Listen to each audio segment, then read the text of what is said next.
What's going on, YouTube? Welcome back to my channel. For those of you who are new on this channel, we explore tips, strategies, and experiences that I have had that will help you start and build up your Amazon FBA wholesale business. In this video, guys, we are going to cover a topic that I am asked about a lot, and that is how much money do you need to invest in Amazon FBA wholesale to get started. So we're going to cover some great content in this video. I have my whiteboard behind me. We're going to break down a bunch of content on wholesale and how much money do you actually need to invest to get started and grow your Amazon FBA wholesale business. Before we get into it, if you guys do enjoy these videos, smash that like button, hit that subscribe button and notification bell if you want to stay up to date on all of the wholesale content that I will be putting out. As a reminder, guys, anyone who puts out the best comment will have a chance to receive a free phone call at the end of the month. So I'm super excited to announce that giveaway winner for this video, where you're going to cover some great content on wholesale. Let's jump right into it. So in this video, we are going to cover how much money you actually need to invest in order to get started in Amazon FBA wholesale. And it's going to depend on a few different factors.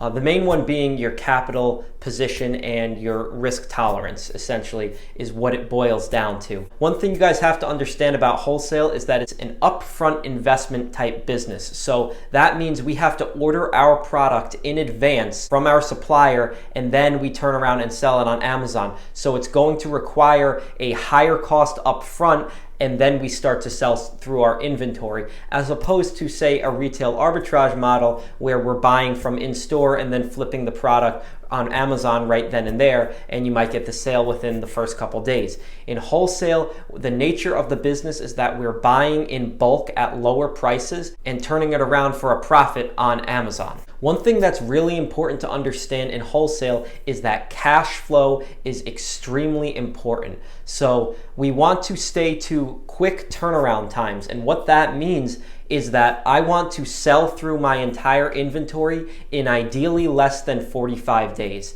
Now, this is going to vary for some products based on how fast they move, based on my monthly profit, return on investment, and different factors that pop up on Amazon, and potential supply chain issues if your supplier is not in stock on a particular SKU. So we're going to vary it a little bit, but generally I do like to keep my turn rate within 45 days. That gives me the ability to take my investment and reinvest it again into the same SKU, or take that investment and profits and reinvest it into another SKU or multiple other SKUs. So it's really important that we're keeping a quick turnaround time in wholesale. This is an accounting term that's used in essentially the retail industry, which is called just-in-time inventory. And what that means is we don't want to buy too much stock so that we're holding too much stock on hand and it's killing our ability to invest in other SKUs, but at the same time, we don't want to buy a limited amount of product and we end up not having enough product to keep in stock. Guys, this is one of the number one most difficult components of wholesale, which is keeping your inventory just in time. And it's a struggle that any retailer goes through. Any department store you guys see in the mall or any online store, the biggest struggle is holding the right amount of inventory. And that's what we're going to kind of cover in this video. So I'm taking a little bit of a different approach, and we're going to break down on the whiteboard some different options you have with making your first investment in wholesale. And it's going to come down to a few different tiers of how much money you actually want to invest. So let's jump right into it. I have my whiteboard here behind me. What you can see already is that I've broken this down into a few different investment amounts and how much those amounts range. One thing we have to understand, and a crucial component of investing in anything, but investing in Amazon FBA inventory, is that we want to diversify our investment. So if I spend $10,000 on one SKU, I'm putting all of my eggs in that one SKU, as opposed to $10,000 on 10 different SKUs.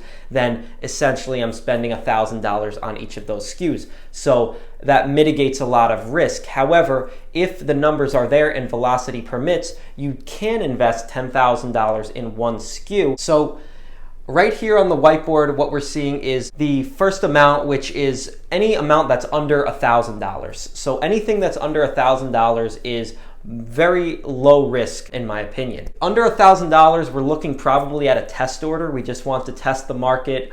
Maybe it's a $500 purchase or an $800 purchase, and we're just sending in 20 units and just testing that market, 15 to 20 units, to see if our predictions do in fact come true. I highly advise making a test order with your supplier prior to going deeper on any of your SKUs. So this does not mean that there aren't potential products and winners out there that you can't make an investment in under $1,000, because you can. I do have some products where the minimum order for free shipping is $500, and those products do well for me on a monthly basis, and I am reordering them. Most of the time though, $1,000 is going to be probably either a test order, it might be a distributor price list, because as we know, when we go through a distributor, the minimum quantity order may be a little bit lower than if we go direct to the brand or the manufacturer. It may be an easy account to get, and we might be looking at it as this is a lower cost per unit. So maybe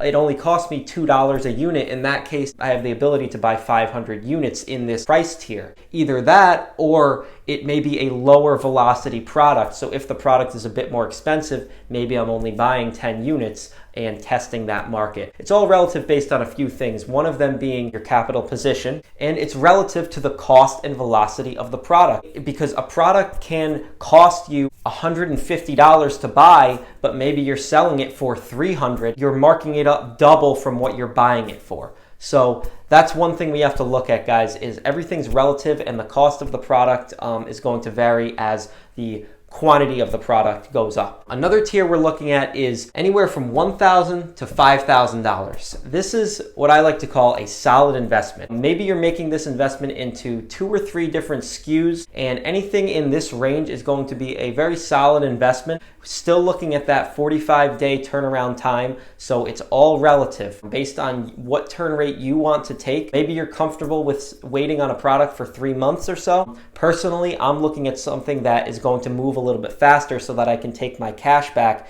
and reinvest it.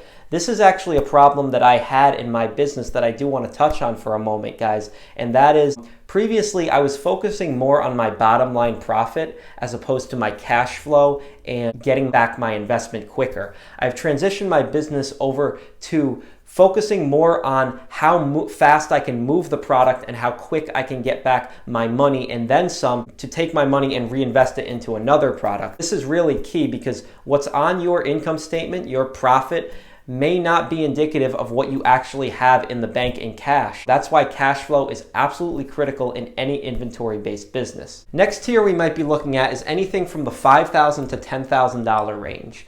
And here we start increasing a little bit more risk in our investment because we're investing a bit more money. This is still a solid range to make an investment. This is ideally going to be a multi-SKU investment. I would rather not put closer to 10,000 into one single SKU. I want that to go in a few different SKUs, and we're still looking to keep that turnaround time 45 days or less, because if I start to invest $5,000 to $10,000, I don't want to sit on that money, meaning I don't want to wait to turn my product around 4 or 5 months, because that hinders on my ability to invest it into another product. If you have $200,000 in the bank and you have the ability to sit on product for 5 or 6 months and sell through it after 4 months, 5 months, then by all means. Guys, if I had to put an exact number on what is a good amount to get started in Amazon FBA wholesale, I would say anywhere from the $2,000 to $5,000 range. This is a solid investment, and it's going to give you a substantial amount of money to invest maybe in a couple different SKUs,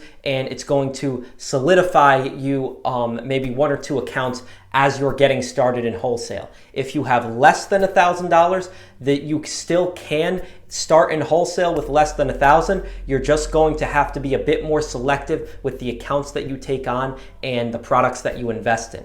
If you have $100,000, $200,000 in the bank and you have access to a large amount of cash, then you can be a little bit less selective with the amount of money that you put into certain products. This does not mean be less selective with your sourcing criteria and your buying criteria, because we still want to make sure by all means that we are investing in the product that's going to generate us the highest amount of return. It just means that it's going to depend on your capital position. So in my opinion, anywhere from $2,000 to $5,000 is going to be a great starting amount to invest in Amazon FBA Wholesale. And I do want to reiterate the importance of diversifying your investment, maintaining a solid cash flow amount so that you have the ability to invest in multiple different products, and at the same time focusing on your profit at the end of the month. But don't get too caught up with your bottom line profit on your income statement, because while that is important, your cash flow and the amount of money that you have available